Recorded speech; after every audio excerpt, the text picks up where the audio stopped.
పత్రిజీ ప్రతిరూపం పిఎంసి ప్రతిక్షణం సత్యదర్శనం. ఈనాటి సత్యదర్శనం కార్యక్రమానికి స్వాగతం, సుస్వాగతం. సత్యంతో జీవించడం కోసం మనం ఎన్నో అద్భుతమైన విషయాలు అద్భుతమైన పుస్తకాల ద్వారా మాస్టర్ల ద్వారా తెలుసుకుంటూ వస్తున్నాం మిత్రులారా. మనం గత కొన్ని ఎపిసోడ్స్గా సహస్ర అంటే ఏంటి 1000 Seeds of Joy అనేది తెలుగు పుస్తకం. ఏంటి అది? ఆనందానికి సహస్ర బీజాలు అనేటువంటి అద్భుతమైన తెలుగులోకి వచ్చినటువంటి ఆ పుస్తకాన్ని మనం చర్చించుకుంటూ వస్తున్నాం. ఐ థింక్ ఇప్పటికి 2 ఎపిసోడ్లు అయ్యాయి, ఇది ఒక 3వ ఎపిసోడు. ఈ జ్ఞానం మనకు అందిస్తున్నారు సీనియర్ పిరమిడ్ మాస్టర్. ఎంతోమంది మాస్టర్స్ యొక్క చరిత్రను చదివి వారు ఇప్పుడు మనం కనిపెట్టబడుతున్న సైన్స్ అండ్ టెక్నాలజీకి మూలం మహర్షులు ఎప్పుడెప్పుడు ఎక్కడెక్కడ ఏం చెప్పారు అనేది వారు స్టడీ చేసినటువంటి senior pyramid master. Srikrishna pyramid ధ్యాన కేంద్రం రన్ చేస్తూ ఉండేవారు, ఇప్పుడు కూడా రన్ చేస్తున్నారు. వారే రత్నకుమారి మేడం గారు. వారితో మాట్లాడి అద్భుతమైన విషయాలు తెలుసుకుందాం. నమస్కారం మేడం. నమస్కారం అండి. మేడం, ఇప్పటికీ 2 ఎపిసోడ్లు చేసాం. అవునండి. సహస్ర ఆనందానికి సహస్ర బీజాలు, ఈ తెలుగు పదం 1000 Seeds of Joy అనేది సింపుల్గా చక్కగా ఉంది. సో ఇంతకు ముందు చెప్పిన దాంట్లో ఇంపార్టెంట్ పాయింట్స్ ఏమైనా చెప్తారా? ఏమంటే దీన్ని మనం గతంలో చెప్పుకున్నాము. ఆనంద కరుణేష్ గారు రాశారు ఈ బుక్ని 1000 Seeds of Joy అని. దీన్ని లక్ష్మీ అనూష గారు దీన్ని ట్రాన్స్లేషన్ చేయడం జరిగింది తెలుగులో. ఆమె కూడా చాలా తక్కువ వయసులోనే ఆమె ఈ జ్ఞానాన్ని మనకి తెలుగులో ట్రాన్స్లేషన్ చేయడం అంటే మనకు తెలుసు, కొన్ని పదాలు కరెక్ట్ మీనింగ్తో దొరకాలి. అవి ఆమె చాలా శ్రమపడి ఈ బుక్ని తయారు చేశారు. చాలా టైం కూడా పట్టింది. ఆమె తన యొక్క సంసారంలో ఉండే ఈ బుక్ని రాయడం జరిగింది, ట్రాన్స్లేషన్ చేసి. అందుకోసమే ఆనంద కరుణేష్ గారు ఆమె కోసం ఒక పేజ్ మొత్తము, ఒక పేజ్లో ఆమె ఒక్క పేరే ప్రింట్ చేయించారంట. ఆమెకు కూడా రెస్పెక్ట్ ఇవ్వాలి అని చెప్పేసి. అలా అయితే నెక్స్ట్ మనము ఈ ఎపిసోడ్లో ఇంకొన్ని విషయాలు తెలియజేసుకుందామండి. Right madam. సో ఈ ఎపిసోడ్ ద్వారా మానవులు పూర్తిగా మారారు అనే విషయాన్ని చెప్తుంటారు కదా, ఏంటి ఎక్కడ దారి తప్పారు అని చెప్తున్నారు. ఆనంద్ కరుణేష్ గారు అడిగిన ప్రశ్నకి ఏం చెప్తున్నారు మాత? ఆనంద్ కరుణేష్ గారికి ఛానలింగ్ ద్వారా లక్ష్మీదేవి మాట్లాడడం జరిగింది. దీన్ని వేరొకరుండి రాయడం జరిగిందండి ఈ బుక్ని. అంటే ఇందులో అంతా లక్ష్మీదేవి మాట్లాడడమే. ఆమె ఏం చెప్పారంటే, ఆనంద్ కరుణేష్ గారు అడిగిన దానికి ఆమె జవాబు చెప్తూ ఉంటారన్నమాట లక్ష్మీమాత. అయితే ఆమె ఏం చెప్పారంటే, ఇప్పుడు ఈ మనుషులంతా కూడా దారి తప్పారు, అందరూ ఇప్పుడు ఎక్కడ చూసినా కానీ దుఃఖమే. ఈ దుఃఖం అనేది ఎందుకు కలుగుతుంది, ఇలాగా ఇవన్నీ జరగడానికి అసలు కారణం ఏంటి అని చెప్పి అడుగుతారన్నమాట ఆనంద్ కరుణేష్ గారు. అడిగినప్పుడు ఆమె ఏం చెప్తారంటే, ఎప్పుడైతే ఈ మార్గం తప్పి ఈ విధంగా ఉన్నారో, ఏమంటే ఉద్రేకం, భావోద్రేకాలతోనూ ఈ విధంగా మనుషులంతా కూడా చాలా ఇదిగా ఉన్నారు. ఈ కాలంలో ఏమంటే వాళ్ళ సహాయం చేయడం కోసమే గత కాలంగా నాకు ఈ పని అప్పచెప్పబడిందని చెప్తారు లక్ష్మీదేవి గారు, సమతుల్యపరచడానికి మానవులందరికీ డిస్టర్బ్ అయిన వాళ్ళను సమతుల్యం చేయడం. అలాగే ఈ లక్ష్మీదేవికి అది ఆమెకు కూడా అప్పచెప్పారని చెప్తారు. అలాగే ఇంకా చాలా మంది ఈ విషయంలోనే చేస్తూ ఉన్నారని కూడా చెప్తారు అన్నమాట. అంటే అనేక రిలీజియన్స్ ఉన్నాయి ఇప్పుడు మనకి, అన్నిటిలో కూడా ఉన్నారు దేవతలు. అలాగా ఆ విధంగా ఉండి వాళ్ళంతా కూడా సమతుల్యపరచడానికి చూస్తున్నారు అని చెప్పడం జరిగింది ఆమె. ఏమంటే ఎప్పుడైతే ఈ విధంగా ఉన్నదో అసమతుల్యత, అంటే దీనికి కారణాలు ఏమంటే, ఇది మాతృస్వామ్య పరిపాలన నుంచి పితృస్వామ్య పరిపాలనలోకి వచ్చిందన్నమాట. మెయిన్ కారణం ఇది ఇక్కడ జరుగుతుంది. అంటే మానవులంతా ఇప్పుడు దుఃఖంతో ఉండడానికి మూలం అక్కడ ప్రారంభమైందా?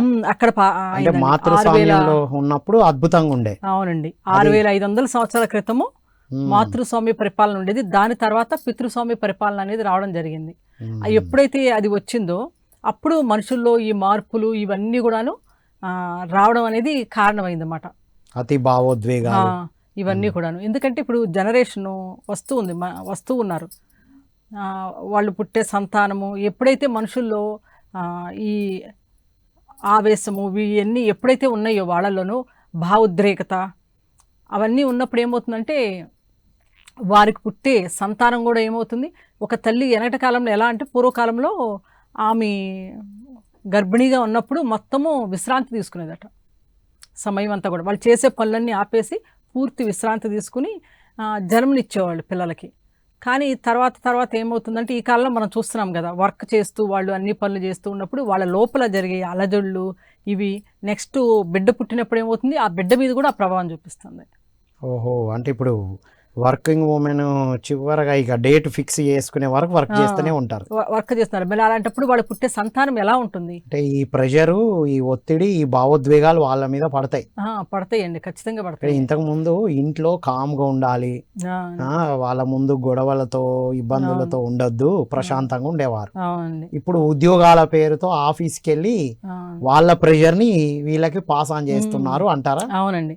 ఇది ఒకసారి కాదు, ఇది తరతరాలుగా జరుగుతూనే ఉంది కాబట్టి అప్పుడు కాలం నుంచి ఇది ఈ విధంగా అవుతూనే ఉంది. పాస్ ఆన్ అవుతూ అంటే ఏంటి, ఇక డిఎన్ఏలో వచ్చేసింది అన్నమాట ఇది. ఆ డిఎన్ఏలో వచ్చేసి ఇక వాళ్ళు పుట్టే సంతానం అంతా కూడా ఇప్పుడు చూడండి, పిల్లల్లో కూడా ఎలా ఉంటుందంటే వాళ్ళల్లో కోపోద్రేకం, పిల్లలు కూడా అలాగే ఉంటుంది. కొంచెము తన్నుకోవడం అని, అలాంటి భావనలు, ఈర్ష్య, ఒకరొకరు పోటీతత్వము, ఇవన్నీ ఎక్కువగా వచ్చేస్తున్నాయి పిల్లల్లో కూడాను. వీటన్నిటికీ వెనకాల కారణం ఏమంటే ఈ గర్భధారణ విషయంలోనే చాలా తేడా ఉందన్నమాట. అప్పటి కాలము ఇప్పటి కాలంలోకి అదే ఆమె చెప్పుతున్నమాట. అంతా ప్లాన్ చేసుకొని ఏ టైంలో ఎప్పుడు కావాలి పిల్లలు అన్ని ప్రణాళిక ప్రకారం చేస్తే, ఇప్పుడు ఉన్న పిల్లలు కూడా ప్రణాళిక కొద్దిగా మిస్ అయితే చాలా ఇబ్బందులు పడుతున్నారు. అంతే కదా మేడం, వాళ్ళు అనుకున్నట్టు జరగకపోతే ఇబ్బంది చాలా ఎక్కువగా. వాళ్ళకి ఏమంటే ఓర్పు అనేది ఉండట్లేదు. వాళ్ళు ఏమంటే ఏదో ఆ క్షణంలో జరగడం కూడాను. దానికి ఏమంటే ఓర్పు, సమయం ఇవ్వడము అవన్నీ అసలు లేదు. వెంటనే అయిపోవాలి ఆదృత, ఇవన్నీ ఎక్కువైపోయినాయి. ఇప్పుడు ఉన్న వాళ్ళు చూస్తున్నాం కదండి. ఇప్పుడు ఈ కంప్యూటర్ యుగము ఇవన్నీ వచ్చిన తర్వాత మనుషుల్లో అస్సలకి క్షణం కూడా ఆగరు. వెంటనే ఏదైనా ఒక పని ఉంటే వెంటనే అయిపోవాలనుకుంటారు. ఎక్కువగా అవి చూస్తున్నాం ఈ రోజుల్లో మనము. ఇప్పుడు ఎలా అయితే కంప్యూటర్ ధనాధన అయిపోతుందో ఇతరుల పనులు మొత్తం అన్నీ కూడా అలాగే అయిపోవాలనే భావనలు అన్నీ వచ్చేస్తున్నాయి ఎక్కువగా. సో ఇది అక్కడి నుంచి వచ్చింది అని చెప్తారు. అక్కడి నుంచే ఈ దుఃఖం అనేది ఈ విధంగా మనుషుల్లో వచ్చింది. అలాగే ఆమె అంటారన్నమాట, ఆమె రాసిన అనేకమైన గ్రంథాలు అవన్నీ కూడా మరుగున పడిపోయినాయి. లక్ష్మీదేవి ఇచ్చినవి అవన్నీ కూడా మరుగున పడి ఇప్పుడు అవన్నీ కూడా బయటకు వచ్చే సమయం వచ్చింది. ఇప్పుడు వారు అప్పుడే అందించారు, చాలా జ్ఞానాన్ని అందించారు. అదంతా మరుగున పడి ఉన్నది. ఇప్పుడు బయటకు వస్తుంది సమయం వచ్చింది. ఇప్పుడు బయటకు వచ్చే సమయం, ఇప్పుడు మార్పులు అనేవి వస్తున్నాయి. ఇప్పుడు తెలుసుకునే సమయం వచ్చింది. ఆ జ్ఞానాన్ని ఇప్పుడు మనకి అందుకునే సమయం. మొన్నటిదాకా ఇంటూ భూమి కూడాను మనం అనుకున్నాము ఏమంటే 3rd డైమెన్షన్ అని చెప్పాము. ఇప్పుడు నెక్స్ట్ 5th డైమెన్షన్కి వెళ్తుంది. ఆ సమయం కూడా ఇప్పుడు ఆసన్నమైంది అన్నమాట. అందుకోసమే ఇప్పుడు మనకి అక్కడి నుంచి వైబ్రేషన్స్ కానీ, అలాగే భూమి మీద కూడా మార్పులు ఆధ్యాత్మికతలో చూసే ఇప్పుడు మనం యూత్ కూడా ఎక్కువ వస్తున్నారు. గత కాలంలో అయితే అసలు నమ్మేవాళ్ళు కాదు. మనము ఏమన్నారంటే ఇంకా దేవతలతో మాట్లాడతామంటే నమ్మకం అనేది లేదు. ఎందుకంటే నేను కూడా నమ్మలేదు. పత్రిసారు చెప్పినా పత్రిసారు ఉన్న టైంలో కూడాను ఇవన్నీ విశ్వసించడానికి, అంటే మనము వినటం వేరు, చదవడం వేరు, దాన్ని మన లోపలికి. ఎందుకంటే డిఎన్ఏలో చిన్నప్పటి నుంచి పుట్టి పెరిగిన కానీ మా తాతల దగ్గర నుంచి నమ్మకం లేదు. ఇది కూడా మేడం నేను ఒకసారి డిస్కస్ చేశాను ఒకరితో. ఇట్లా లక్ష్మీదేవి, సరస్వతిదేవి, మనం దేవి దేవతలని ఎవరినైతే అనుకుంటున్నామో వారు ధ్యానంలో ఆనంద్ కర్ణేష్ గారికి ఇట్లా ఛానల్ అయి ఇచ్చారంటే అవన్నీ క్రియేట్ చేస్తారు బుక్కులు అమ్మడానికి అని డిస్కస్ చేసిన వాళ్ళు కూడా ఉన్నారు. అదే అండి, అంటే చెప్పేది మనం వాళ్ళని తప్పుగా కూడా అనుకోవడానికి లేదు. ఎందుకంటే వాళ్ళకు ఉన్నదా అలాంటి కండిషన్స్ లో ఉన్నారు. అవును, ఎందుకంటే నేను అనుకుంటాను అలా తప్పు అంటాను కూడా లేదు. ఎందుకంటే ఇదంతా నమ్మడానికి నాకే 15 సంవత్సరాలు పట్టింది. ఏమని ఇది రియల్, ఇది మొత్తం జీర్ణించుకోవడానికి 15 years పట్టింది. అలాంటిది మరి వాళ్ళు నమ్మలేదు అన్నా కానీ ఫీల్ అవే అవసరం లేదని అనిపిస్తుంది. అంతే వాళ్ళ అదే కదా లిమిటేషన్ లో ఉన్నారు కాబట్టి అర్థం అవ్వలే. ఎందుకంటే మనకి ఎందుకో మేడం స్టార్టింగ్ పత్రిసార్ నుంచి వాక్కు వెళ్ళిందంటే అప్పటి నుంచి ఇప్పటి వరకు అది ఇంక క్వశ్చన్సే రాలేదు. కనీసం పట్టుకున్నామంటే మనకు అది పూర్వజన్మ సుకృతం అయి ఉండాలి. నాకైతే ఎక్కడ ఏ క్వశ్చన్ లేదు మేడం. పత్రిసార్ చెప్పారు అంటే రాజముద్ర, దట్స్ ఇట్. కానీ నాకైతే చాలా వచ్చినాయండి. ఇక ఉంటాయి కదా చాలా ఆలోచనలు, చాలా అది కరెక్టేనా చెప్తుంది. ఎందుకంటే నేను చిన్నప్పటి నుంచి ఏదైతే నమ్మానో దానికి పూర్తి ఆపోజిట్గా పత్రిసారి చెప్పింది. అంతే కదా మరి. అయితే ఇన్ని సంవత్సరాలు నేను, నా వయసు 33-34 సంవత్సరాలు వచ్చింది నాకు ఇందులో వచ్చేటప్పటికి. అప్పుడు దాకా నేను నమ్మినవన్నీ కూడాను ఒక్కసారిగా ఒక వ్యక్తి వచ్చి ఇది కాదు, ఇది తప్పు అని చెప్తే దాన్ని నమ్మడానికి, దాన్ని జీర్ణించుకోవడానికి సమయం పడుతుంది. మళ్ళీ బయటకు వస్తే బయట ప్రపంచం అంతా ఎలా ఉంటుంది, చుట్టుపక్కల వాళ్ళంతా వేరే ఉంటాయి, అన్నీ అక్కడ జరుగుతుంది వేరే, నా లోపల ఉన్నది వేరే, ఇక్కడికి వచ్చి వింటుంది వేరే, వినాలని ఉంటుంది. వెళ్ళేదాన్ని, అన్ని క్లాసులు వెళ్ళేదాన్ని, చదివాము బుక్స్, అది మొత్తము అన్నా ఎక్కడో కొంచెం కొంచెం ఉంటా ఉండేది. అలా లాస్ట్కి అదంతా క్లియర్ అయ్యేసరికి అనుభవ జ్ఞానం వచ్చినప్పుడు అనుభవ జ్ఞానం వచ్చాకే అయ్యిందండి అంటే నాకు. ఇప్పుడు వారు అనుభవ జ్ఞానంతో చెప్పారు మేడం. అవునండి. మనకు అనుభవ జ్ఞానం లేనప్పుడు నమ్మము. నిజమే. స్టార్టింగ్ పత్రిసారిని పట్టుకునేంత వరకు అటు ఇటు అయ్యాం. అవునండి. ఒక్కసారి ఇది నిజం అని అర్థమైన తర్వాత అనుభవ జ్ఞానంతో అవును. ఇంకా అది సత్యాన్ని పట్టుకున్నాం అంతే. Wonderful madam. సో పిల్లల పెంపకం అనేది ఇంత ఇంపార్టెంట్ అని లక్ష్మీదేవి కూడా చెప్తున్నారు. అవునండి. ఇంకా పిల్లల పెంపకం గురించి ఇంకా ముందుకు వెళితే ఏం చెప్పారంటే ఆ కాలంలో ఎలా ఉండేది అంటే కనుక పిల్లల గురించి ఒక ప్రత్యేకమైన ఒక స్థలం, ఎలా అంటే స్త్రీలందరూ కూడానంట అర్చకులు కూడా ఉండేవాళ్ళు, అర్చకులతో కలిపి ఉండేవాళ్ళు అంట ఈ స్త్రీలంతా కూడాను. ఎక్కడ అంటే కొండల ప్రాంతాల్లో దేవాలయాలు ఉండేవి అంట, మందిరాలు, దేవాలయాలు అవన్నీ కూడా కొండల పైన ఎత్తైన ప్రదేశాల్లో ఉండేయంట. అక్కడ మొత్తం వాతావరణము గాలి ఎలా ఉండేదంటే స్వచ్ఛంగా ఉండేదంట. అక్కడ అర్చకులు అంటే ఎవరు అనుకుంటున్నారు? స్త్రీల అర్చకులు. వాళ్ళతో కలిపి వీళ్ళంతా ఒక సమూహంగా ఉండి అక్కడ కొంతమంది అర్చకులకి సేవ చేస్తూ కొంతమంది అక్కడంతా గడుపుతూ ఉండేవాళ్ళు. వాళ్ళంతా కూడా అక్కడ అర్చకులు దేవతలతో మాట్లాడుతూ ఉండేవాళ్ళు అంట. సూర్యాస్తమయము సూర్యోదయ సమయాల్లో వాళ్ళకి కాంటాక్ట్స్ ఉండేవి. అలాగే వీళ్ళందరూ కలిపి ఇంకా ఏం చేసేవాళ్ళు అంటే ధ్యానం చేసేవాళ్ళు. వీళ్ళ ఎనర్జీస్ మొత్తాన్ని కూడాను అనేక గ్రహాలకి నక్షత్రాల్లోకి అక్కడ నెక్స్ట్ నివసించే యోగ్యంగా ఉండేటట్టు పంపిస్తూ ఉండేవాళ్ళు అంట ఎనర్జీస్ని. అంటే చూడండి అవన్నీ ఏంటంటే నాకు అనిపించింది లక్ష్మీదేవి చెప్పడం మాట ఇది మొత్తం కూడా అండి. ఇప్పుడు మన దాంట్లో కూడాను ఎనర్జీస్ని భూమాతకి పంపాము, ఇలా పంపాము అంటే స్టార్ట్ అనుకుందని ఇదంతా ఏంటి వీళ్ళంతా అపోజ్ చేస్తున్నారు ఏంటో అనుకున్నాను. పంపించడము, అలాగే ఇంకా ఏమంటే మన ఎనర్జీస్ని వేరు చోట్ల పంపిస్తున్నామని చెప్పడము ఆ ప్లేసెస్కి. ఇవన్నీ చూడండి ఆ కాలంలో కూడా ఎన్నో వేల సంవత్సరాల క్రితము ఆ కాలంలో కూడాను వీళ్ళందరూ ఉండి ఆ ఎనర్జీస్ని గ్రహాలకి దాంట్లో అనుకూలత ఉండేటట్లుగా, మనుషులు నివసించే అనుకూలత ఉండేటట్లుగా వీళ్ళు పంపించేవాళ్ళట. అదంతా కూడా ఒక పోర్టల్ మాదిరిగా వేరే వాళ్ళకి ఆ పోర్టల్ మాదిరిగా ఉండేదంట. అదంతా వీళ్ళు ఉండే ఆ ఏరియా మొత్తం కూడాను పోర్టల్గా ఉండి వాళ్ళకి అక్కడి నుంచి ఎనర్జీస్ వెళ్తూ ఉండే మిగతా వాళ్ళకి. అయితే ఇక్కడ స్త్రీలు ఎప్పుడైతే గనక తాను పిల్లల్ని కనాలి అనుకుంటారో, బిడ్డలకు జన్మ ఇవ్వాలి అనుకుంటారో, అప్పుడు అక్కడ వాళ్ళు ఏం చేసేవాళ్ళు అంటే ఆ కొండ ప్లేస్ నుంచి ఆ కొండల మీద దేవాలయం దగ్గర నుంచి కిందకి దిగొచ్చేవాళ్ళట వెతుక్కుంటూ. అది కూడాను ఇక్కడ వీళ్ళకి కొంతమంది స్త్రీ యోధులు ఉండేవాళ్ళు, వాళ్ళు వీళ్ళకి రక్షణగా ఉండేవాళ్ళు అంట. ఈ సమూహానికి రక్షణగా కూడా ఉండేవాళ్ళు. అయితే వాళ్ళకి ఎప్పుడు దుఃఖం అనేది లేదు. అప్పుడు వాళ్ళ చెప్పడం ఏంటంటే ఎప్పుడు దుఃఖం అనేది తెలియదంట అసలు. వాళ్ళకి దుఃఖం ఎలా ఉంటుందని ఎప్పుడు ఆనందంగా పారవస్యంతో జీవిస్తూ ఉండేవాళ్ళు వీళ్ళు. ఇలా ఎప్పుడైతే సంతానం కావాలో వాళ్ళ కిందకు వచ్చి అందులో కూడా ఎలా చూసేవాళ్ళు, వాళ్ళు ఆధ్యాత్మికంగా ఎదిగిన వాళ్ళు, ఇద్దరు ఆధ్యాత్మికంగా ఉన్న పురుషుణ్ణి చూసుకునేవాళ్ళు అన్నమాట.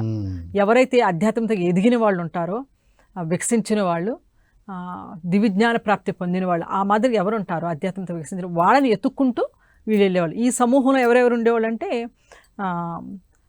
వీళ్ళు కొంచెంమంది స్త్రీలు, వీళ్ళతో పాటు యోధులైన దేవతలు, పిల్లలు, వీళ్ళు కూడా ఉండేవాళ్ళంట ఇలా గ్రూపులు. అలా ఉండి వీళ్ళు అలాంటి వాళ్ళని వరించి వాళ్ళతో ఉండి అప్పుడు వీళ్ళు సంతానాన్ని తీసుకునేవాళ్ళు. అయితే అలా లాంగ్ లైఫ్ వాళ్ళతో గడుపుతారంటే గడిపేవాళ్ళు కాదు. వీళ్ళు సంతానానికి మాత్రమే వీళ్ళు ఉండేవాళ్ళు అన్నమాట. అలాగా ఆ విధంగా ఆ పిల్లల్ని వాళ్ళే తీసుకుని వెళ్ళిపోయేవాళ్ళు.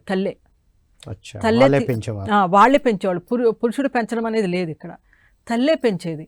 సంస్కారంతోనూ అక్కడ ఆధ్యాత్మికంగా వాళ్ళ ధ్యానం చేపించడము, మొత్తం వాళ్ళకి అన్నీ నేర్పించడాలు మొత్తము ఆ పిల్లలకి తల్లి అంత పాలన మొత్తం చూసుకునేదట. అంటే పెళ్లి అనే కల్చర్ లేక ముందు ఇదంతా. అంటే ఇక్కడ పెళ్లి అనేది ఏమి చెప్పలేదు ఇందులో. ఆధ్యాత్మికంగా ఉండడం అంటే ఒక తంతు అనేది లేక ముందు అనేది అర్థమవుతుంది.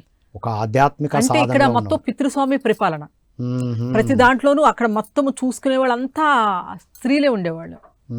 మొత్తం అదంతా చూడడము, ఇప్పుడు ఎలా అయితే మేనేజ్మెంట్ అన్నా మొత్తం అదంతా కూడా ఎవరి ఆధిపత్యం ఉండేదంటే స్త్రీల ఆధిపత్యం ఉండేది ఫుల్.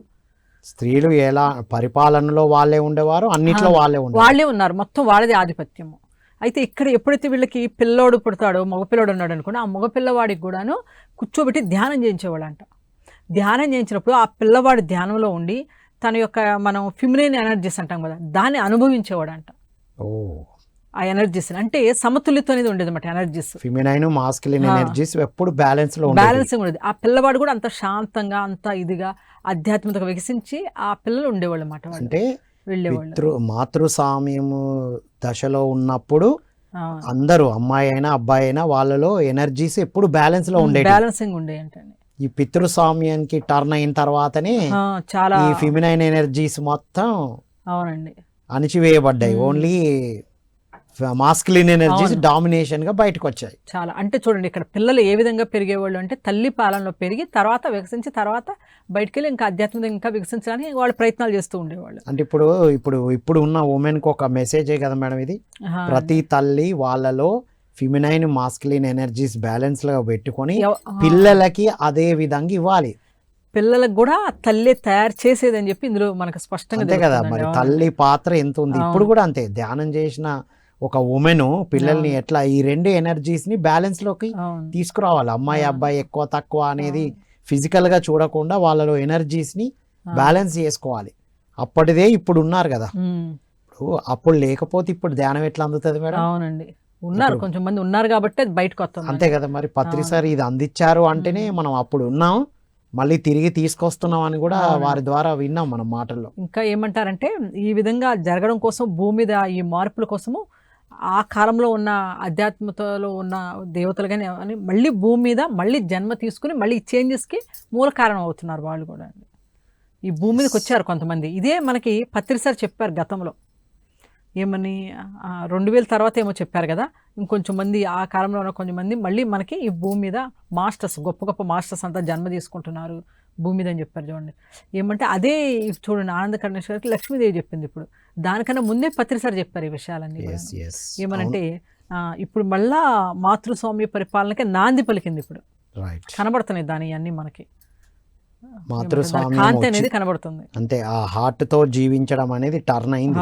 ఇప్పుడు అందరూ ఇక చాలు ఇవన్నీ వద్దు, ప్రశాంతంగా ఉందాం, హ్యాపీగా ఉందాం, ప్రేమతత్వంతో ఉందాం, సహకరిస్తూ ఉందాం అనేది అందరికీ స్టార్ట్ అయింది మేడం.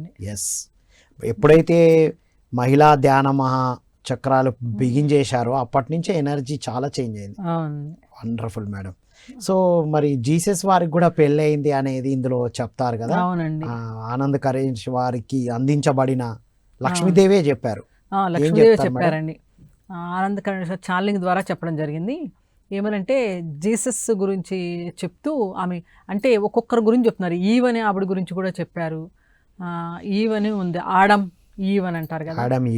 స్టార్టింగ్ ఇద్దరే ఉన్నారని ఆమె.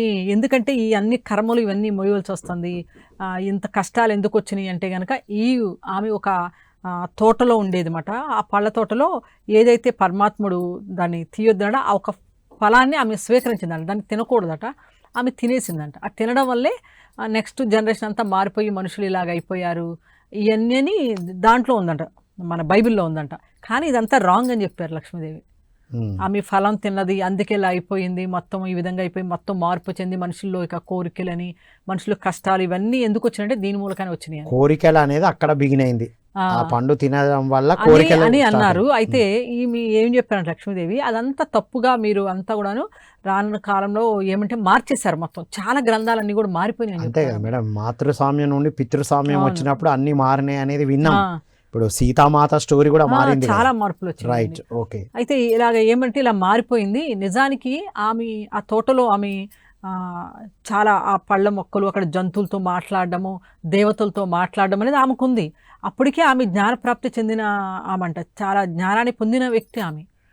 ఈవ్ ఆడమ్ ఎలాగో ఈవ్ కూడా అలాగేనంట. ఇద్దరు సమానంగా జ్ఞానులే ఇద్దరు కూడా. ఇద్దరికి సామరస్యతతో కలిసిమెలిసి ఉన్నారు. ఆయనకు కూడా తెలుసు ఈమె ఇలా ఫలాన్ని కావాలని ఆమె తీసుకోవాలి దాన్ని కూడా అనే ఉద్దేశంతోనే తీసుకుంది ఫలాన్ని. ఎందుకంటే అక్కడ ఉన్న దాని నుంచి తప్పుకుని, ఆ ప్లేస్ నుంచి తప్పుకుని వాళ్ళు ఇంకా ఆధ్యాత్మిక ఉన్నత స్థితికి ఎదగాలి అనేది వాళ్ళ భావనట. అందుకే ఆమె ఆ ఫలాన్ని స్వీకరించి బయటకు రావడం అనేది జరిగింది. ఆమె తెలియకుండాను లేకపోతే ఆడమే చెప్పకుండా ఈమె తినేసి ఇలా చేసింది అనేది అంతా తప్పు.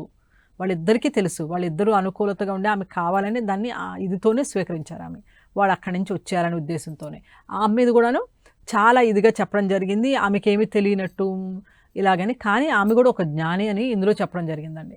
అంటే ఎంతోమంది మీద అలాగే దబావ్ చేసేసారు, స్త్రీల మీద చాలా మార్చి రాసేశారు అని చెప్పారు. అందులోనే ఈ మేరీ మాత కూడా, మేరీ మాత కాదు, మేరీ మాత జీసస్ తల్లి, మేరీ మాగ్దన్. తన ఇప్పుడు మాగ్దన మేరీ మాగ్దన అని ఉంది. ఆమె ఆ, ఇందులో ఏం చెప్తారంటే ఆమె జీసస్ని ఇష్టపడింది, జీసస్ కూడా ఆమెను ఇష్టపడడం జరిగింది. ఆమె కూడా చాలా అందమైన ఆమె. అలాగే ఆమె ఇందులో చెప్పడం జరుగుతుందన్నమాట. ఆమె కురులు కానీ కళ్ళు కానీ ఆమె చూడడానికి చాలా అందంగా ఉండే, సామాన్యమైన వస్త్రాలు ధరించుండేది. ఆమె కూడా గొప్ప జ్ఞాని. అప్పుడు అంతా ఉన్నదంతా జ్ఞానము ధ్యానమే మేడం కదా? అవునండి. అప్పుడు ఆ కాలంలో ఉన్నది ఆమె కూడా జ్ఞాని. అయితే జీసస్ కూడా ఆమెను ఇష్టపడడం జరిగింది. ఆమె కూడా తన్ని కోరుకుంది కాబట్టి దేవతలతో ఆమె విన్నవించుకుంది అనమాట, ఈయనే కావాలి ఆమెకు కూడా అని చెప్పేసి. అలా కొన్ని సమయాల్లో వాళ్ళ యొక్క ఏమంటారు, మన ఫంక్షన్స్ అంటాం కదా, అలాగే వాళ్ళు వేడుకలు జరిగినప్పుడు అక్కడ కలవడము ఇద్దరు కూడాను జరిగింది. అలాగే కొన్ని సందర్భాల్లో కూడా కొన్ని బయట ఇద్దరు కలవడము మాట్లాడుకోవడం అనేది కూడా జరిగింది. తర్వాత వాళ్ళ యొక్క తల్లి తండ్రి ఎవరంటే మేరీ మాత అని జోసఫ్, వీరి యొక్క అనుమతితోనే అలాగే వాళ్ళ యొక్క బంధువుల అనుమతితోనే ఇద్దరము వాళ్ళ పద్ధతిలో వివాహం చేసుకున్నారని చెప్పారు. ఇందులో వాళ్ళ ఆచారం వాళ్ళ పద్ధతిలోనే వివాహం జరిగింది వాళ్ళిద్దరికీ కూడాను. అయితే తర్వాత ఏమైందంటే ఈమె వివాహం జరిగిన తర్వాత ఈమె ఎప్పుడు కూడా ఆయనతో కలిసి లేదు. ఇక పిల్లలను కూడా కనడం జరిగింది. ఆమె పిల్లల బాధ్యతని ఆమె తీసేసుకుంది. ఆమె తీసుకుని ఆమె చాలా దూర ప్లేసెస్కి వెళ్ళిపోతూ ఉండేదంట, దగ్గరలో లేదు ఆమె. కానీ వాళ్ళు ఏమంటే ఆత్మపరంగా అంటాం కదా, అలా మాట్లాడుకోవడం అనేది జరిగింది. ఆయన కూడా రక్షణగానే ఉన్నారు. ఎలా అంటే మనం అంటాం కదా సోల్ పరంగా మాట్లాడుకోవడం అని, ఆ విధంగా టెలిపతి అని చెప్తాం కదా, ఆ మాదిరిగానే జరిగింది వాళ్ళ మధ్యన కూడా. వాళ్ళు కూడా ఎక్కడో దూరంగా ఉన్నంత మాత్రాన ఫిజికల్ గా దూరంగా ఉన్నారేమో కానీ హాస్టల్ గా ప్లస్ ఆత్మపరంగా ఎప్పుడు కలిసే ఉన్నారని చెప్పడం జరిగిందండి. అలాగే ఆమె ఒక ప్లేస్లో ఉండేది కాదట, ఎక్కడెక్కడికో వేరు ప్లేసుల్లోకి వెళ్ళిపోతూ ఉండేది. పిల్లల్ని ఆమె పెంచింది అనేది కూడా చెప్పారు ఇక్కడ. అయితే ఇక్కడ ఇందులో ఇప్పుడున్న బైబిల్లో ఎలా ఉంటుందంటే ఆమెను ఒక వేషిగా, ఒక పోపు ఆమెను ఒక వేషిగా పరిగణించారంట. మళ్ళీ ఇంకా రకరకాలుగా అంటే చూడండి చాలా బాధ వేస్తుంది అసలుకి. అంటే ఏ మాదిరిగా పితృస్వామ్యం వచ్చిన తర్వాత ఎన్ని కల్పించబడాలో అన్ని కల్పించబడ్డాయి, చాలా దారుణంగా. ఇటు సీతామాత విషయమైన అన్ని విషయాల్లో ఇప్పుడు మేరీ మాగ్దనా విషయమైనా ఏవైనా మనకు తెలిసిన స్టోరీలు అన్నీ రాపించబడ్డాయి అనేది లక్ష్మీదేవి గారు చెప్తున్నారండి. ఇవన్నీ కూడాను మార్చి రాసేశారు. ఆమెను ఏ విధంగా రాశారంటే ఒక్కొక్కరు ఒక్కొక్క టైపుగా ఆమెను చెప్పారు. Wonderful madam. చూడండి, సో అలా జీసస్ గురించి చెప్పారు. అవునండి, మేరీ మాగ్దనా గురించి. అంటే అందులో కొంతమంది ఆమె గురించి వేరు రకాలుగా రాయడం అనేది జరిగింది. ఇవన్నీ కూడాను కరెక్ట్ కాదని చెప్పడం జరిగిందండి. సత్యం కాదు, వాళ్ళు అద్భుతమైన ఆధ్యాత్మికవేత్తలు, వారు ఆధ్యాత్మికవేత్తలు కానీ ఇప్పుడు తెలియజేయబడినట్టు కాదు అనేది చెప్పారు. సో రాముడి దివ్య జ్ఞాన ప్రకాశం గురించి చెప్తారుగా. రాముడి గురించి కూడా చెప్పుకునే ముందు ఒక్క చిన్నదండి. ఏమంటే నేను అంతకుముందు మనం చెప్పుకున్నాం కదా, ఈ అర్చకులు ఎవరైతే గుళ్ళు అర్చకులు ఉండేవాళ్ళంతా కూడాను కొండలపై నుండి దేవాలయాల్లోనూ మందిరాల్లోనూ ఉండి వాళ్ళంతా కూడాను సేవలు అందించేవాళ్ళు, వాళ్ళు దేవతలతో కూడా మాట్లాడుతూ ఉండేవాళ్ళు అని చెప్పాం మనం. అయితే ఎప్పుడైతే పితృస్వామ్య పరిపాలన వచ్చిందో వాళ్ళని ఏం చేశారు, ఎవరైతే అర్చకులు ఉంటారో స్త్రీ అర్చకులు ఉన్నారో వాళ్ళని దేవదాసులుగా చేసేసారు. ఇప్పుడు మనం అంతకుముందు పిక్చర్స్లో కూడా చూపించారు దేవదాసుల గురించి, ఈయనే ఉంటారు మీరు కూడాను. మరి ఇప్పుడు అలా ఉందో లేదో తెలియదు కానీ అప్పట్లో ఏం చేశారంటే వాళ్ళని చాలా అన్యాయం అనేది జరిగిందండి, స్త్రీల మీద చాలా అక్రమంగా జరిగింది. దేవుడికి అంకితం అయిపోయినట్టుగా దేవదాసీలు అంటే ఏమంటే దేవుడికి అంకితం అయిపోయి వీళ్ళు ఎవరైనా అక్కడ ఉన్న వాళ్ళు వాడుకోవచ్చు అన్నట్లు కూడా పెట్టేశారు అసలు దేవదాసీల్ని. అంతే దారుణమైన స్థితికి వాళ్ళని లాగేశారు. ఎలా అర్చకులు అంటే చూడండి, వాళ్ళు దేవతలతో మాట్లాడే శక్తి ఎనర్జీస్ ఉన్న వ్యక్తులు, వాళ్ళు ఎంతో మందికి వాళ్ళు బోధించగలుగుతారు జ్ఞానాన్ని. అలాంటి వాళ్ళని తీసేసి చివరికి లాగి ఇలా చేసేసారు దేవదాసుల కింద వాళ్ళని రకరకాలుగా. అంటే ఇక్కడ పితృస్వామ్య పరిపాలన, వాళ్ళ యొక్క అధికారంతో వీళ్ళని అణిచివేయడము, ఈ రకంగా స్త్రీలని మీద హింస అనేది చాలా జరిగింది అనేది చెప్పడం జరిగింది. సో అక్కడి నుంచి స్టార్ట్ అయింది దుఃఖం అనేది. పితృస్వామ్యం మొదలైనప్పటి నుంచి దుఃఖం అనేది స్టార్ట్ అయింది. ఎందుకంటే ఇప్పుడు ఎవరైతే ఈ విధంగా ఉన్నారో ఆ విధంగా వాళ్ళని ఎప్పుడైతే స్త్రీల మీద ఇలాగ అత్యాచారము వాళ్ళని నీచంగా చూపించడం జరిగింది. అంటే వాళ్ళు ఓన్లీ పిల్లల కంటాన్ని మాత్రమే పనికొస్తారు, ఇక వేరే దేనికి పనికిరాను అన్న స్థితికి దిగజారు చేశారు స్త్రీలకి. వాళ్ళ యొక్క కట్టుబాట్లు, వాళ్ళ వస్త్రధారణ, అలాగే ఇంకా మొత్తం ప్రతి దాన్ని కూడాను చాలా చిన్న చూపుగా చూడడం అనేది జరిగింది. ఇక దానికే ఓషో గారు కూడా చాలా రాయడం, ఆయన చాలా స్పీచెస్లో ఆయన చెప్పడం కూడా జరిగింది స్త్రీల గురించి. ఈ విధంగా ఉండేది కాదు అప్పట్లో, అనేది కూడా ఆయన కూడా ఇప్పుడు ఇందులో మనం ఏం చెప్పుకున్నామో కొన్ని విషయాలు ఆయన కూడా చెప్పారు. స్త్రీల మీద ఇలాగా జరిగింది, ఏ విధంగా అని ఇంపార్టెంట్ ఇవ్వకపోవడము, స్త్రీలకి ప్రాముఖ్యత లేదు, వాళ్ళని ఏమంటే ఫుల్ కింద స్థితికి పడేశారు. ఇంకా రాను కాలంలో ఏమైందంటే వీళ్ళకి కూడా అభద్రతా భావన వచ్చేసింది. ఇంకా ఎప్పుడైతే ఈ విధంగా చేశారో కొంతమంది సరెండర్ అయిపోయారు, వాళ్ళు ఎలా చెప్పారో అదే నిజమని నమ్మడం జరిగింది. దాని తర్వాత ఏమైందంటే ఇంకా వాళ్ళలో కూడా వీళ్ళు ఎక్కడ వదిలేసి వెళ్ళిపోతారని భయము, అలాగే వీళ్ళు పిల్లలు పుట్టిన తర్వాత వీళ్ళు వెళ్ళిపోతే ఎలాగనేది వీళ్ళు, ఈ విధంగా ఒకరు భయము అవన్నీ ఏర్పడిపోయి ఆ తర్వాత వాళ్ళ పుట్టిన సంతానం నుంచి మనుషుల్లో ఈ విధంగా జరిగి ఈరోజు ఇంత దుఃఖానికి, ఇంత వైఫల్యానికి, ఇన్ని బాధలకి, ఈరోజు ఇన్ని సూసైడ్ కేసులు, ఇవన్నీ ఈరోజు ఆనందం అనేది ఎక్కడ దొరుకుతుందండి? కొంచెమే దొరుకుతుంది ఆనందం, దుఃఖమే ఎక్కువ ఉంది మనుషుల జీవితాల్లో ఎంత కూడా. 5% ఆనందం ఉంటే 95% ఇదే ఉంది. కానీ అది ఈ అంతటికి రావడం పితృస్వామి పరిపాలనే కారణము అని చెప్పి చెప్పడం జరిగింది. ఈ విధంగా మార్పు అనేది ఇలాగ వచ్చిందని చెప్పడం జరిగిందండి లక్ష్మీదేవి స్వయాన చెప్పారండి. అవునండి. సో దానికి సొల్యూషన్ కూడా చెప్పారా? మళ్ళీ మరలా ఇప్పుడు మనకి తిరిగి వస్తుంది, స్టార్ట్ అయింది కదండి. ఇప్పుడు మన దీంట్లోనే మనం చూస్తున్నాం అందరూ కూడాను. ఇప్పుడు పత్రిసారి కూడా అప్పుడు మనం చూసాం కదా, మహిళా ధ్యాన చక్రాలని పెట్టారు. ఎందుకంటే మళ్ళీ మహిళలకే ఎక్కువ ప్రాధాన్యత ఇచ్చారు.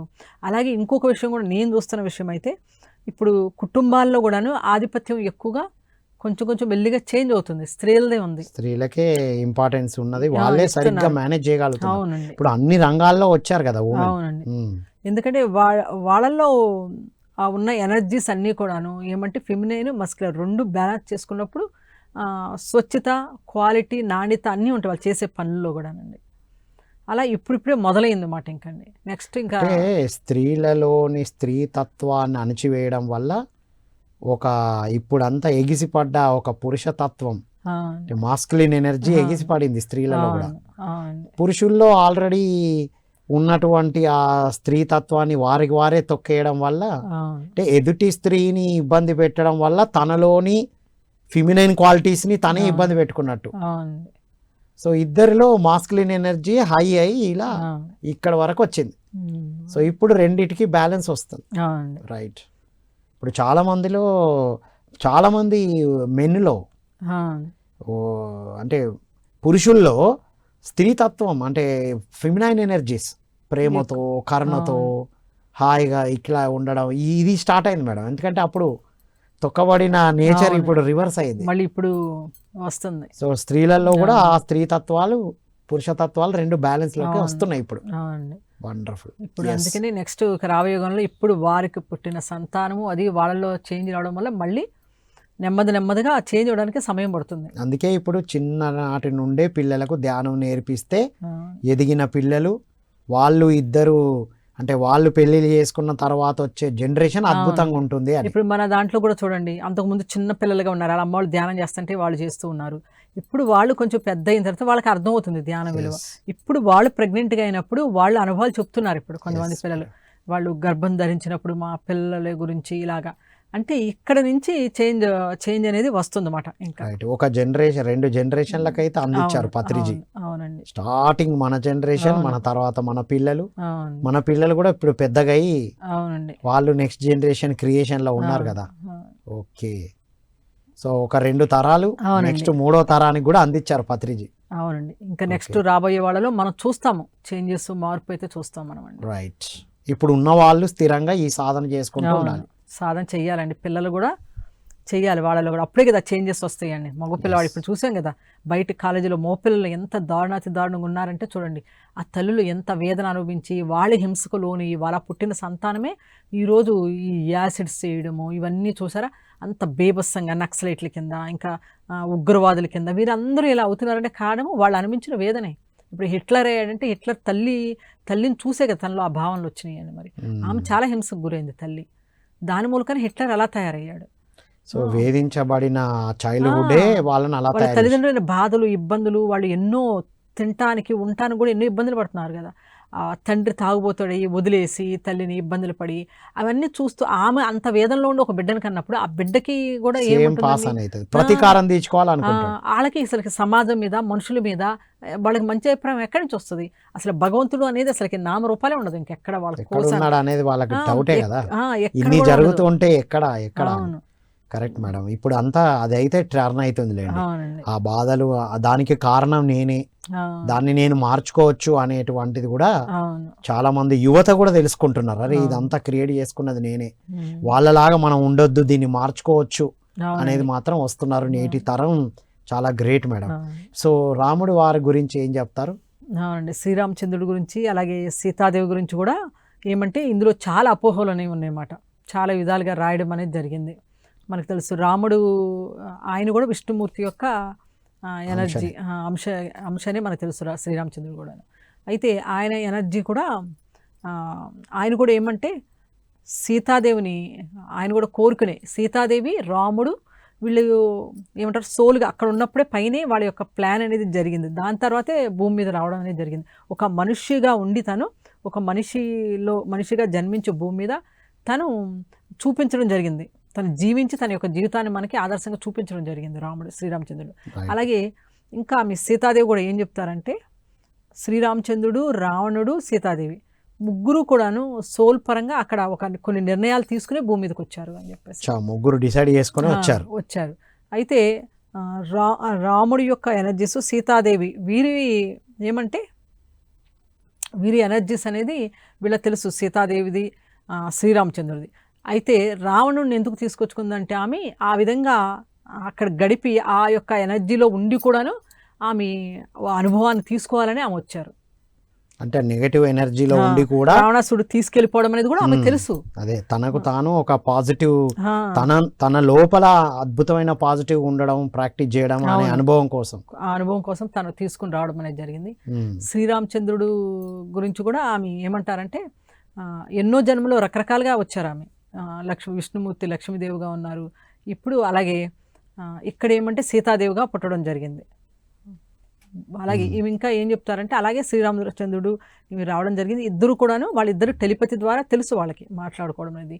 రాముడికి ఆమె దూరం అయినప్పుడు కూడాను వాళ్ళకి సంభాషణ అనేది జరుగుతూనే ఉండేది అన్నట్లు కూడా చెప్తారన్నమాట. ఏమి చెప్పడం జరిగింది. అలాగే రావణాసుడు ఎత్తుకెళ్ళిపోవడము ఇవన్నీ కూడా జరిగినాయి. ఆమె జీవితంలో కూడా చాలా సంఘటనలు జరిగినాయి. జరిగినప్పుడు శ్రీరామచంద్రుడు ఎత్తుక్కుంటూ వెళ్ళడము మనకి తెలుసు ఇవన్నీ కూడాను. అయితే ఇంకా ఇందులో ఏమంటే మనకి వాల్మీకి రామాయణంలో మనకి చెప్పిన విషయాలు చాలా ఇదిగా చెప్తారు. కొన్ని ఏమనంటే ఆ మీద నింద పడడము, దాని గురించి మళ్ళీ ఒకటి అగ్ని పరీక్ష చేయించారు అంటాము, ఇవన్నీ కూడా అసత్యమనే చెప్పారు. అలాగే ఒక చాకలివాడు నిందేశాడు అన్నారు చూడండి, అదంతా సమయం కూడా తప్పు చెప్పారంట. అసలు చాకలివాడు ఉన్నది కాదు, టోటల్ గా తిప్పి రాసేసారు. పితృస్వామ్యం వల్ల అవునండి ఉమెన్ తగ్గించి రాయడం. ఇది ఎప్పుడు రాశారంటే గత ఒక 2000 సంవత్సరాలు క్రితము రాశారు అని అంటారు. 2000 సంవత్సరాలకు ముందు ఇవన్నీ కొన్ని అంటే వాల్మీకి రాసిన కొన్ని వందల సంవత్సరాల తర్వాత దీన్ని మార్చేశారు. ఎప్పుడైతే పితృస్వామి పరిపాలన ఉందో స్త్రీలది చాలా తక్కువగా చేసేసి ఈ విధంగా రాయడం జరిగింది, ఈ విధంగా చేశారు, అగ్ని పరీక్షకి వెళ్ళడం అని. ఆమె ఏమంటుందంటే వీళ్ళు శ్రీరామచంద్రుడు కూడా అరణ్యవాసానికి వెళ్ళేటప్పటికి ఏమంటే 3 చక్రాలు యాక్టివేట్ అయ్యి ఉన్నాయి. అప్పటికి మొత్తము జ్ఞానాన్ని పొంది లేరు, ఇంకా 3 చక్రాలు యాక్టివేట్ అయ్యి ఉన్నాయి అన్నమాట అని. ఎప్పుడైతే ఈమె కూడా శ్రీరామచంద్రుడితో కలిసి ఉండి వాళ్ళు ఈ సాధనలు ఇవన్నీ చేశారో దాని తర్వాత ఎప్పుడైతే రావణాసుడు సీతాదేవిని ఎత్తుకెళ్ళిపోతాయి, రాముడు ఒక మనిషిగా ఉండే తన యొక్క ఎనర్జీస్తోనూ తన యొక్క శక్తిని కూడగొట్టుకుని రావణాసుడిని ఏమంటే రావణాసుడు చాలా బలవంతుడు, చాలా శక్తివంతుడు, రావణ బ్రహ్మ అంటారు ఆయన్ని. ఎందుకంటే సాధనలు చాలా చేస్తున్నాడు రావణాసురుడు. అలాంటి వ్యక్తిని ఓడించాడు రాముడు అండి. అప్పుడు అలా ఓడించడంలోనే తను పోరాడి ఓడించినప్పుడు ఆయన యొక్క మిగతా చక్రాస్ కూడా యాక్టివేట్ అయినాయండి. మొత్తం చక్రాస్ ఎప్పుడైతే ఆయన చక్రాస్ అన్ని యాక్టివేట్ అయినాయో ఇక్కడ ఈమె కూడా సీతాదేవిని ఏమంటారంటే ఆమె పంచభూతాల మీద కూడా ఆమెకి పట్టుందంట. అప్పటికే రావణాసురుడు తీసుకుని వెళ్ళినప్పుడు ఆమె అశోకవనంలో ఉంటారు కదా, అప్పుడు కూడా జనాలంతా ఏం చెప్పుకున్నారంటే రావణాసురుడు దూరంగా ఉన్నాడు. అప్పటి కాలంలో కొన్ని కారణాల వల్ల కూడా స్త్రీలు అపహరించుకుని వెళ్ళిపోవడం అనేది జరిగేదట. ఏమనంటే వాళ్ళ మీద ఉన్న దురుద్దేశంతోనే కాదు, వేరే రకాలుగా కూడా తీసుకుని వెళ్ళిపోయాడు అంట, బందీ చేయడం అవన్నీ ఉన్నాయంట. అందుకని ప్రజలందరూ రావణాసురుడు తప్పు పట్టలేదంట అప్పుడు ఆ కాలంలో. ఇప్పుడు ఏదైనా ఒక జరిగిపోయిన తర్వాత మనం చాలా చెప్తాము, అలా కాదు కదా. అప్పుడు జరుగుతున్న కాలంలో ఆ కాలంలో ఎవరిని తప్పు పెట్టారంటే సీతాదేవిని తప్పు పెట్టారు, ఆమె మీద నిందలేయడం జరిగిందట. అయినా కానీ రాముడు ఆ నిందల్ని నమ్మలేదన్నమాట. ఎందుకంటే ఆయనలో చక్రాస్ అని యాక్టివేట్ అయినాయి కాబట్టి ఆయనకి క్రిస్టల్ క్లియర్గా తెలుసు సీతాదేవి గురించి, సీతాదేవికి ఆయన గురించి తెలుసు. వాళ్ళు ఎవరు ఒకరికొకరు ప్రమాణం ఇవ్వాల్సిన అవసరం లేదు అని చెప్తారు ఆమె, లక్ష్మీదేవి చెప్తుంది. అలాగే ఆమంటుంది, నేను వెళ్ళాలంటే నీటి మీద నడిచి కూడా అలాగా వెళ్ళిపోవచ్చు. ఎందుకంటే ఆమె పంచభూతాల మీద మంచి పట్టు కూడా ఉన్నది. ఆమె ఒక్కొక్కసారి అక్కడ కనబడేవాళ్ళు కాదు, ఒక్కొక్కసారి కనబడేవాళ్ళు, ఇలాగ రకరకాలుగా ఆమెకి చాలా ఎనర్జీస్ కానీ అవన్నీ కూడా ఉన్నాయన్నమాట సీతాదేవికి అక్కడ ఉన్నప్పుడు కూడాను చెప్పడం జరిగింది అలా. అయితే ఇవన్నీ కూడాను కట్టుకథలు, ఇవన్నీ కూడాను ఏమంటే ఇలా చాకలి వాడు చెప్పాడు, ఇవన్నీ కూడా ఏమంటే వీళ్ళు ఆపాదించినవేనంట. రియల్గా అంటే అలా ఎవరన్నా వెళితే కనుక వెళ్లకుండా ఉండాలని భయం కలిగించాలి జనాలకి అని చెప్పేసి ఈ విధంగా చెప్పారంట. ఈ విధంగా రాయడం జరిగింది. ఎదుటి వాళ్ళను కొన్ని విధాలుగా కట్టడి చేయడం కోసం రాయబడిందండి. ఇంకా ఇంకొక విషయానికి వస్తే ఆశ్చర్యకరమైన విషయం, అది మనకేం చెప్తారంటే ఆమెలో ఒక అగ్నిని చూడగలిగారు అంటే జ్ఞానాగ్ని. అంటే కనుక ఆమె యొక్క ఏదైతే దివ్య జ్ఞాన ప్రకాశం ఉందో ఆ ప్రకాశం అనేది అక్కడ వెలుగు అని చెప్పారు. అగ్ని పరీక్ష కాదు, ఆమె యొక్క వెలుగు అది. ఎందుకంటే దివ్య జ్ఞాన ప్రకాశం ఆమెలో కూడా అన్ని చక్రాస్ యాక్టివేట్ అయినాయి అప్పుడు. అలాగే శ్రీరామచంద్రుల్లో కూడా అయినాయి కాబట్టి ప్రమాణాలు ఇవ్వాల్సిన అవసరం లేదు. అలాగే ఇంకో విషయం కూడా ఉంటుంది, ప్రజల్ని మంచిగా పరిపాలించాలి, ప్రజల కోసం ఎప్పుడు నన్ను ఆయన ఏమి నిర్లక్ష్యం చేయలేదని చెప్పారు ఆమె. అందరూ అంతే ప్రేమగా చూశారు నన్ను కూడా అని చెప్తారు ఆమె అండి. నన్ను ఏమి నిర్లక్ష్యం చేయలేదని చెప్పారు ఆమె. అందరూ ఏమంటారంటే రాముడికి రాజ్యపాలన ఎక్కువ, భార్యను చూడలేదు, పట్టించుకోలేదు అంటారు. ఇంకొక విషయం ఏంటో తెలుసండి, అడవులకి పంపించారు సీతాదేవిని అని చెప్తారు కదా, ఇలా నిందలేశాడని చెప్పి పంపించారని, అది కూడా వస్తుంది అని చెప్పింది ఆమె. అసలు ఆమె అడవులకి ఎప్పుడు రాముడు పంపించింది. లక్ష్మీదేవి సీతాదేవిగా జన్మ తీసుకున్న విషయం ఆమె చెప్తుంది అండి. తన జన్మ గురించి నాకు తెలిసిన ఆమె చెప్తుంది కొన్ని, నాకు తెలుసుండగా నాకు ఇదేం జరగలేదు నాకు. అలాగే అడవులకి నన్ను పంపలేదని చెప్పిందండి ఆమె. ఆమె అడవులు అంటే గనక ప్రకృతిలో ఉండి అక్కడ ఎనర్జీస్ దానికి కావాలని ఆమె కోరుకుని పిల్లల్ని తీసుకుని ఆమె వెళుతూ ఉండేదట. అంతే, ప్రకృతిలో పెంచబడాలని ఈ పరిపాలన వీటికి దూరంగా ఉండాలని. రాముడు ఎప్పుడు పరిపాలనలో ఆయన వ్యస్తతో బిజీగా ఉండేవాడంట. ఆయన ఆ పరిపాలన విషయాల్లో తమ్ముళ్ళతోనూ ఆయన ఉండేవాడు. ఈమె అడవులకి వెళ్ళి అక్కడ గురువుల దగ్గర వాళ్ళ పిల్లలకి విద్యాభ్యాసాలు నేర్పించడము, అక్కడ ప్రకృతితో మమేకమయ్యి అక్కడ గడపడము, ఇవి ఎక్కువసార్లు వెళ్ళిపోతూ ఉండేదంట. అలా ఎక్కువసార్లు వెళ్ళిపోయి చాలా కాలం అక్కడే గడుపుతూ ఉండేది కాబట్టి జనాల్లో అపోహ ఉండొచ్చు, ఆ మాటలు రావచ్చు. ఎందుకంటే ఇప్పుడు మనం చూసాం కదా, కొంచెం ఇలా అనగానే అలా వచ్చేస్తుంది కదా, ఉండొచ్చు. కానీ అంటే మరి ఇన్ని జరిగినాయి కదా, ఇవన్నీ మరి వాల్మీకి ఎలా రాశారు అని అడుగుతారు. ఆమె చెప్తుంది అసలు వాల్మీకి రాయలేదు అలాగా అని చెప్పింది. వాల్మీకి రాసింది ఒరిజినల్ స్టోరీస్ ఉంటాయి ఆడ ఉంటుంది, వాల్మీకి రాయలేదు అంతే కదా మేడం. ఇప్పుడు మనం ఇప్పుడు వారు ఆనంద్ కర్ణేష్ గారికి లక్ష్మీదేవి చెప్పిన విషయాలు ఇవి ఇప్పుడు మనం మాట్లాడుకుంటున్నాం. మనది విని ఇంకొకరు తరాలు మారుతున్నా కొద్దీ వాక్యాలు మారిపోతూ వచ్చినాయి. రైట్, వెళ్ళింది ప్లేస్ లో వెళ్ళగొట్టబడ్డది అనేది మార్చబడ్డది. అంటే తరాలు మారుతున్నప్పుడు అలా అర్థవంతమైన జీవితం అర్థాలు మారుకుంటూ వచ్చింది. మనకైతే ఎంత దారుణంగా లక్ష్మణుడు తీసుకెళ్లి వదిలేశాడు, సినిమాల్లో కూడా గట్టాలుగా పెట్టారు. మళ్ళీ భూదేవి ఏమో తనలోకి తీసేసుకుంది సీతాదేవిని, మళ్ళీ నా ఎక్కడి నుంచి వచ్చినావో అక్కడికి రమ్మని చెప్పడం. అవును, ఇవన్నీ ఎంత బాగా అటాచ్ చేసేసారు. అలాగే అగ్ని పరీక్ష చేశారు సీతాదేవిని, అప్పుడు ఆమె ప్రాతినిధ్యాన్ని పరీక్షించి అప్పుడు ఇంటికి తీసుకొచ్చారు. ఇవన్నీ అసలుకి ఎంత రాంగ్ మనకి చెప్పారా అనిపిస్తుంది. ఇప్పుడు పిల్లలకి రానున్న తరాలకి అందరికి అదే మెసేజ్ వెళ్ళిపోయింది. పితృస్వామ్యం వచ్చిన తర్వాత జరిగిన అనర్థాలు చెప్పి ఇప్పుడు మాతృస్వామ్యంలో ఉన్నాము, ఫిమినైన్ మాస్కులైన్ రెండు ఎనర్జీస్ బ్యాలెన్స్ గా పెట్టుకోండి అని చెప్పడం కోసం, మీ చక్రాలన్నీ ఉత్తేజితం చేసుకోండి అని చెప్పడం కోసం చెప్తున్నారు. ఇప్పుడు అది తప్పని నిరూపించడం కాదు కదా. ఇప్పుడు మనం దాంతో ఇటు టర్న్ అయ్యాం, ఆనందంగా జీవించండి, ఆనందంగా ఉండడానికి అవకాశం ఉంది అని చెప్తున్నారు. అసలు అందరూ ఆనందంగానే జీవించేవాళ్ళు అనేది కూడా ఇందులో చెప్తున్నారు. ఆ ఆనందాన్ని తిరిగి మళ్ళీ తీసుకురావాలి, శాస్త్ర బీజాలు. అవునండి. ఇంకా ఏం చెప్పారంటే రాముడు సీతాదేవి కూడా చాలా కాలం వారి యొక్క లాస్ట్ శరీరం వదిలేదా కూడా కలిసి ఉన్నట్టు చెప్పారు. కలిసే ఉన్నాం మేము, లవకుశల్ని మంచిగా ఆమె పెంచిందన్నమాట. సీతాదేవిని పెంచడం జరిగింది. రాముడు తన యొక్క సమయాన్ని పిల్లలతో కూడా గడిపేవాడు, మేము ఆఖరి దాకా కలిసే ఉన్నాము అని కూడా చెప్పింది అన్నమాట. ఇది వాల్మీకి రాసిన రామాయణమే. వాల్మీకి కూడా గొప్ప జ్ఞాని ఆయన కూడాను అని చెప్పడం జరిగిందండి. అయితే ఇప్పుడు ఇంకా మనకంటే ఇంకా కొన్ని విషయాలన్నీ బయటపడతాయట. సమయం వచ్చింది ఇప్పుడు.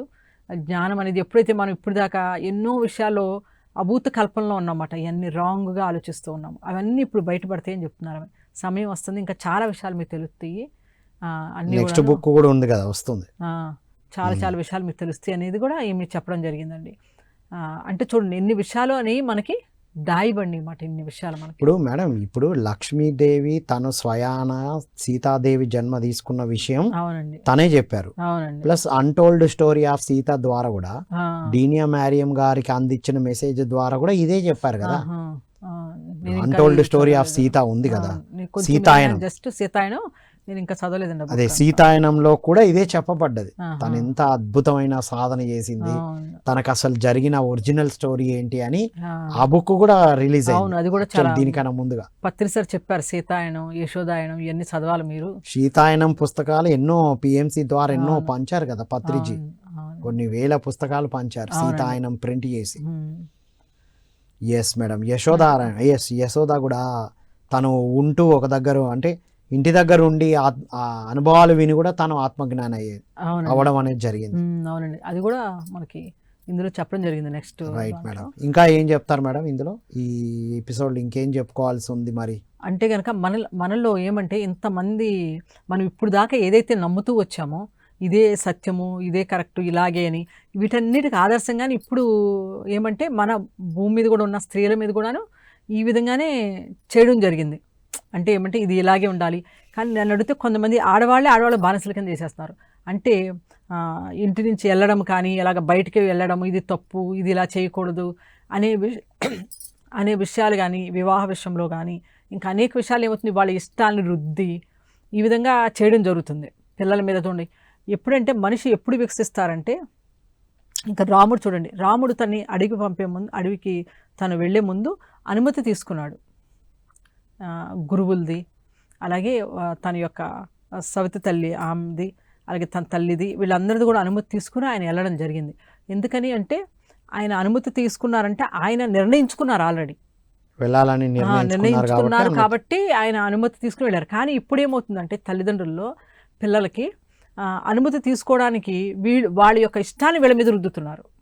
రైట్, వాళ్ళకి ఏది ఇష్టమో దాన్ని రుద్దుతున్నారు. రైట్, ఒకటి పిల్లల మీద రుద్దడము ఒకటి, రెండవది ఒక స్త్రీ ఇంకో స్త్రీని ఆ కండిషన్ తో అప్పుడున్న ఆ కండిషన్స్ ని ఇప్పుడు పెట్టుకోవడం, ఇప్పుడు అలా ఉండడం అనేది కాదు.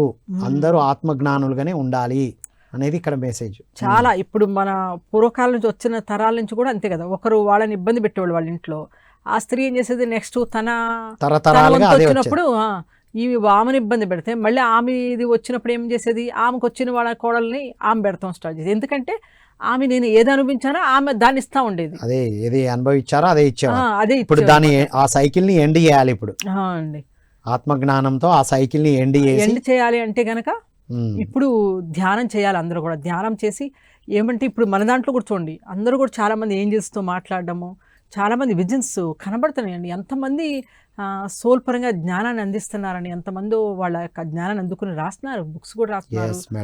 మేడం, ప్రతి ఉమెన్ ధ్యాన మహిళ అయినప్పుడు ఆ పాత అన్ని వెళ్ళిపోయి కొత్తగా మనం ఆనందంగా జీవించడానికి ఉపయోగపడుతుంది అంటున్నారు. అవునండి, వండర్ఫుల్ మేడం. ఫైనల్ గా మీ మెసేజ్ మేడం ఈరోజు ఏమంటే, మనము ఇప్పుడు అయితే కనుక ఇప్పుడు ఎవరైతే ఇంకా పిల్లల్ని కనడానికి ఉన్నారో, మ్యారేజెస్ చేసుకుని ఉన్నారో, వాళ్ళందరూ కూడాను ఈ గ్రంథాన్ని చదవడం వల్ల ఏమవుతుందంటే ఒక మంచి సంతానాన్ని వాళ్ళు కనగలుగుతారు. సేమ్ ఇందులో ఎలాగా ఒత్తిళ్ళు తీసుకోకుండా ప్రశాంతంగా ధ్యానం చేస్తూ వాళ్ళు పిల్లల్ని కనడం వల్ల మనం ఏమవుతుందంటే నెక్స్ట్ జనరేషన్ కూడా చేంజ్ చేసినట్టు అవుతుంది.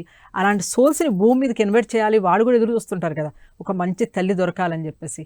వాళ్ళకి మనం యొక్క గర్భాన్ని ఇవ్వడం వల్ల నెక్స్ట్ జనరేషన్లు రాబోయే కాలంలో ఎవరికి ఏదైతే మనం బాధపడుతూ దుఃఖము ఇవన్నీ ఉన్నాయో దాని నుంచి బయటపడే అవకాశాన్ని మనం ఇస్తున్నాం అన్నమాట. ఫుల్ 5th డైమెన్షన్లో ఏదైతే సత్యుగానికి వెళ్తూ ఉన్నాం మనం, ఇప్పుడు కలియుగం అయిపోతుందని కొంతమంది అంటున్నారు. వీటన్నిటిని కూడా నిజం చేసిన వాళ్ళం అవుతాం మనము ఈ విధంగా చేయడం వల్ల. కాబట్టి ప్రత్యేకంగా ఎవరైతే ఉన్నారో పిల్లలైనా సరే, పిల్లలు కొత్తగా మ్యారేజ్ చేసుకున్న వాళ్ళు, వీళ్ళందరూ మెయిన్ వినాలండి బుక్ని. Right madam, wonderful madam, thank you so much madam. Okay, thank you అండి. ఇది మిత్రులారా, విన్నాం కదా, ఈ ఎపిసోడ్ ద్వారా మనకు దుఃఖం అనేది లేని మాతృస్వామ్యంలో అసలు దుఃఖం అనేది లేదు, ఎప్పుడు ఆనందంగా హాయిగా జీవించేవారు అని లక్ష్మీదేవి వారే చెప్పారు స్వయాన. మరి ఎప్పుడు వచ్చింది ఈ దుఃఖము అంటే ఆ పితృస్వామ్యం అంతా మాతృస్వామ్యంగా మారినప్పుడు, ఆ మాతృస్వామి వారి ఆధిపత్యం కోసం ఆ స్త్రీలందరినీ అణిచివేస్తూ ఉన్నప్పుడు చెప్పారు, అప్పుడు ఉన్నవారందరూ అద్భుతమైన జ్ఞానులే ఉన్నారు మరి అదంతా ఎగిరిపోయి ఆ కథలు కూడా, మన స్టోరీస్ కూడా జీసస్ గురించి కానీ రాముడి గురించి కానీ టోటల్గా మనకి ఇప్పుడు చెప్పబడుతున్నదంతా తిరగబడి రాయబడింది. మనకు అది అభూత కల్పనలు చెప్పబడ్డాయి, అది సత్యము కాదు. అందులో జీసస్ వారి జీవితంలో కూడా ఒక అద్భుతమైన ఒక జ్ఞాని ఉన్నారు. రాముడు ఒక అద్భుతమైన జ్ఞాని, సీతాదేవి ఒక గొప్ప జ్ఞాని, ఒక గొప్ప సాధకురాలు. రాముడు సీత రావణుడు వారు డిసైడ్ చేసుకొని వచ్చారు అని లక్ష్మీదేవి వారి యొక్క జన్మనే కదా సీతాదేవిగా తీసుకున్నది వారే. సో వారి గురించి వారే చెప్పడం అనేది ఎంత అద్భుతం. సో ఇప్పుడు ఎందుకు అదంతా వచ్చింది అంటే, ఏ బాధలైతే అనుభవించిన స్త్రీ అదే పాసాన్ చేసుకుంటూ రావడం అనేది జరిగింది. ఆడమ్ ఈవ్ గురించి కూడా చెప్పబడ్డది. అలా కాకుండా వారు కూడా సమ్మతంతోనే జరిగిన విషయాలు ఇవన్నీ అని. సో ఓవరాల్గా మనకి ఇప్పుడు మేడం గారు ఇచ్చిన మెసేజ్ ప్రకారంగా ప్రతి ఉమెన్ ధ్యానం చేస్తూ, ప్రతి పిల్లలు ధ్యానం చేస్తూ ఈ పుస్తకాన్ని చదివి అర్థం చేసుకొని నెక్స్ట్ జనరేషన్కి, అద్భుతమైన జనరేషన్కి మనం ఆహ్వానం పలకాలంటే ఇప్పటి నుంచి అందరూ సాధన చేయాలి. ప్లస్ ప్రతి ఉమెన్ ఇంకో ఉమెన్కి సహకరించాలి ఎదగడానికి అనేదే ఓవరాల్గా మనం తెలుసుకున్నాం. మరొక కార్యక్రమంలో మళ్ళీ కలుద్దాం. ఈ వీడియోని చూడండి, లైక్ చేయండి, సబ్స్క్రైబ్ చేయండి. పిఎంసికి సపోర్ట్ చేయడం అంటే సబ్స్క్రైబ్ చేయడం, అందరికీ షేర్ చేయడం మిత్రులారా అని తెలియజేస్తూ thank you one and all.